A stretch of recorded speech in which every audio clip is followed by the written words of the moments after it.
Hello again, ganda ka-chika life! Kumusta po kayo mga ka-chika? Heto na naman po tayo para sa ating panibagong showbiz update. For today's video, pag-usapan po natin itong trending na ito daw pong si Miss Catherine Bernardo at Mr. Mayor Mark Alcala ay spotted daw po sa NAIA Airport, papuntang Australia. Kasi naman po, maraming netizen ang naniniwala at maraming din netizen or fans ni Miss Catherine Bernardo ang hindi naniniwala. Trending nga po sa social media sina Miss Catherine Bernardo at Lucena City Mayor Mark Alcala kahapon po Miyerkules, July 9, 2025 dahil sa magkasunod na larawan at videos nila nakuha sa Ninoy Aquino International Airport. Kapwa nga po may suot na face mask sina Miss Catherine at Mr. Mark Alcala para hindi umano agad makilala. Ayon nga po sa netizen na nag-post ng mga larawan at videos, parehong papunta sa Australia ang dalawa. Matagal na nga pong napapabalita may lihim na relasyon sina Miss Catherine at Mr. Mark pero walang pagtanggi o kumpirmasyon mula sa kanila. Ayon nga po sa isang source ng PPH, kinumpirma nga po ng source nila na parehong pumunta sa Australia sina Miss Catherine at Miss Mark Alcala pero magkaiba umanon ang kanilang mga destinasyon. Melbourne bound daw itong si Miss Catherine Bernardo samantalang patungo naman sa Sydney si Miss Mark Alcala. Hindi nga raw po sinabi ng kanilang source kung magkikita daw ang dalawa sa Australia. Halos isang taon na nga po nakaraang buwan po inabas nga po ng PPH noong July 2024 ang balita nga po isa si Miss Mark Alcala sa mga masugid na manliligaw ni Miss Catherine. Pero wala pa po inamin o tinanggi ang alkalde ng Lucena nang makausap nga po dito noong March 2025. Ngunit sa kabila nga po ng pananahimik ni na Miss Catherine Bernardo at Mr. Mark, hindi nawawala ang mga sighting na magkasama sila kaya marami ang kumbinsido matatag daw ang kanila relasyon. Samantala sa isa namang article na ating nakita dito po sa base po dito sa nakita po nating article, muli na naman daw kasing iniintriga si Miss Catherine Bernardo sa isang mayor. Pinapiyastahan nga po daw si Miss Catherine at Mr. Mark Alcala sa online world. Ang sabi pa nga po daw dito, nakita raw kasi nila ang dalawa sa airport. Pareho nga daw po naka all black outfit ang dalawa na kumakalat na po at sa Australia daw ang punta nila. Pero pagtatanggol daw po ng kampo ni Miss Catherine Bernardo na malapit sa kanyang pamilya, magkaibang pictures daw yon na naglalabasan. Pinagdidikit lang daw ang pictures ni na Miss Catherine at Mayor Mark Alcala. Kaya nga po, tanong nga po ng karamihan, so fake news nga lang ba yon? Yung mga kumakalat na pinapatunan ng pinag-uusapan ngayon is fake news nga ba talaga yon? Samantala nga po, nakita din po natin sa X na dating Twitter account ang nag-post ng Just In, Lucena Superstars Bernardo Cat at Lucena Mayor Mark Alcala spotted going to Australia. Ipapakilala na daw kasi sa best friend si Aris, si Mayor Mark. Sana nga ay linawin na nga po ni Miss Catherine at Mayor Mark ang issue sa kanila para malinaw na ang lahat at matigil na po yung pag-iintriga sa kanila. At syempre po, hindi na po magkalat ng mga fake news kung sakaling nga po talagang hindi po totoo ito. Alam niyo po ba sa aking patuloy na pagsisearch dito po sa patuloy na pagsisearch ko is parang may napansin lang po ako na parang ito is parang may pang-confirm po itong si Mr. Daniel Padilla about kay Miss Catherine Bernardo at Mr. Mark Alcala. Bakit ko ba masabi ito na parang parang may confirmation itong si Mr. Daniel Padilla sa relasyon nga po ni Mr. Mark Alcala at Miss Catherine Bernardo? For me lang po kasi kasi napansin ko po, may kakaibang hugot nga po itong si Mr. Daniel ngayon sa kanyang mga kanta. Natulad po nung noon, no napabalita nga po patuloy pa rin nasasaktan to si Mr. Daniel Padilla. Is may hugot siya, diba? Ngayon na naman po may nagsisilabas sa mga videos na kumakalat kay Mr. Daniel Padilla na may hugot na naman po itong si Mr. Daniel Padilla.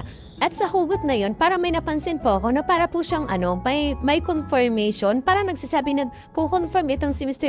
Daniel Padilla about nga po kay Miss Catherine Bernardo at kay Mr. Mark Alcala.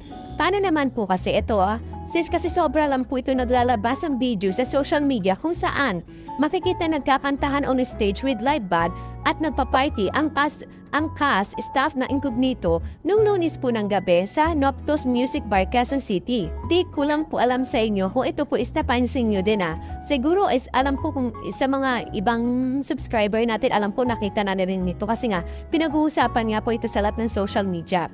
Kuha ang kasayahan yon na Thanksgiving party na incognito. Halos lahat ng bida sa serye ay nag-perform sa stage. Kantahan sila ng kantahan, masaya nga natulog ang mga fans ni Mr. Daniel dahil Mr. lang pang kinagheli raw sila ng iniidolo nila. Kapansin-pansin ng tila mas lalong gumanda nga po ang boses ni Mr. Daniel. Mas may hugot nga at emosyon ang pagkanta niya on stage tulad ng Ako'y Sa'yo, Ika'y Ay Akin, an ex-band at ang national anthem ng kanyang fans na Hanggang Kailan, Umuwi Ka Na Nga Baby ng Orange and Lemons. Sa nakita po natin mga video, nakita po natin na aliw nga ang mga kasama niya sa nasabing music bar at netizen na tumutok sa mga ayudang videos dahil sa adlib ang aktor sa release ng kantang Hanggang Kailan. Dinugtungan ng congrats ang isa sa mga iconic lines ng kanta.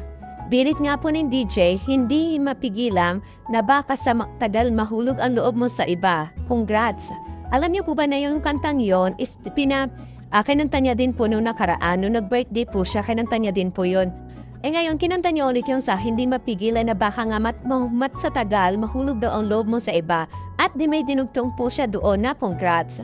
Para kanino nga kaya ang pang-congrats ni Mr. Daniel? Yan ang tanong na mga netizen at isa din po ako doon na nagtatanong kung ano para saan yon, para kanino yung congrats na yon. Kayo po kung sa tingin nyo kung kanino nga ba talaga yon or may or nagdidilulo lang po ako Kung nagdidilulang lang po ba ako doon, i-comment ko lang po yan sa comment section natin.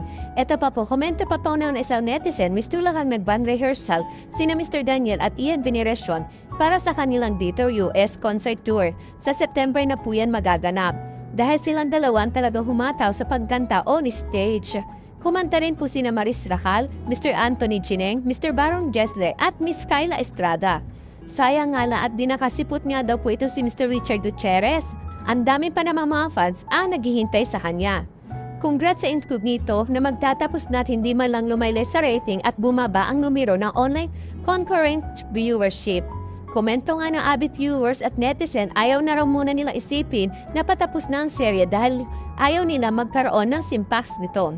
At syempre, kitang-kita naman po natin yung mga supporter po talaga ng mga bawat actor dito na talagang sinuportahan po nila yung kanilang Incognito. Samantala, dumako naman po tayo sa pinakahuli natin showbiz update. Alam niyo po, punong-puno ng Palm Drive ang Glorieta Mall sa Makati City nung Martes nga po dahil sa grand launch ng 51 Metro Manila Film Festival at announcement of the first batch of the official film entries. Bago nga pa-i-announce ang unang 4 na official entries ng MMFF 2025 ay nagpakilig muna ang mga fans ang kalahati ng final tour dus ng Pinoy Big Brother Celebrity Collab Edition na sina Rap De Leon, River Joseph, NCR at Bren Manalo. Ramdam na ramdam po nga ang kasikatan ng 4 dahil sa rami ng fans na sumugod sa nasabing mall. After ng production number nila ay hindi na rin umalis sa stage ang PBB housemate. Sinamahan na nga po nila hanggang matapos ang event ang mga host na sina Khaled Karin at Enchog D. Actually, sinang 4 ang nag-abot ng certificate sa mga representative ng unang 4 na pelikulang napili na bubuo sa Magic 8 official entries ng New Era of MFFF. Heto na nga po ang unang 4 na official entries ng MMF 25, Call Me Mother, starring nga po dito si Miss Vice Ganda at Nadine Lustre at directed by Jun Lana under ABS-CBN Film Third Production, The Idea First Conca Company at Viva Communication Incorporation. Second ang Reconnect, ang pagbibidahan ni Mr. Gerald Anderson, Carmina Beralwen, Zoren Legaspi, Miss Gloria Diaz at Alexa Mero. Si Jade Castro ang director nito na mula naman sa reality MM Studios. Pangatlang pelikula ni Mr. Piolo Pascual na Manila's Finesse na editihe ni Ray Red at produce naman ng Signal TV INC. At syempre, ang panghuli at ang pang-4 na tinawag ay Shake, Rattle and Roll, Evil Origin na pangungunahan nga po ni Mr. Richard Gutierrez, Ivana Alawi, Dustin Yu, Francine Diaz, Zed Fidelen, Miss Kyla Estrada, Fiang Smith, GM Ibarra, Carna Estrada, Ryan Bang, Miss Manilyn Reyes, Loisa Andaleo, Ashley Ortega, Isabel Ortega, Eleja Alejo at Miss Janice Di Belen. At syempre, marami nga pong mga fans na natuwa sa Shake, Rattle and Roll dahil finally ay nagbabalik na nga po sa MSF ang nasabing movie franchise na Regal Entertainment INC. At isa pa si Mr. Richard sa mga bida dito. Ito nga po napag-usapan na nga po sa magandang follow-up project ni Mr. Richard sa intug dito ang Shake, Rattle and Roll, Evil Origin. Ngayon pa nga lang, excited na nga po ang mga fans para sa pelikulang ito. Samantala, ang Makati City ang host ng city ng MFF 2025 sa September 15 naman ang deadline ng submission ng 4 na huling entries na bubuo sa Magic 8. Sa December 19 naman magaganap ang Parade of Star of the at yearly naman sa December 27 ng gabi ang parangal ito. Thank you for watching. Kung nagustuhan niyo po ang video ito, subscribe na sa Starlight Showbiz YouTube channel and please don't forget to hit the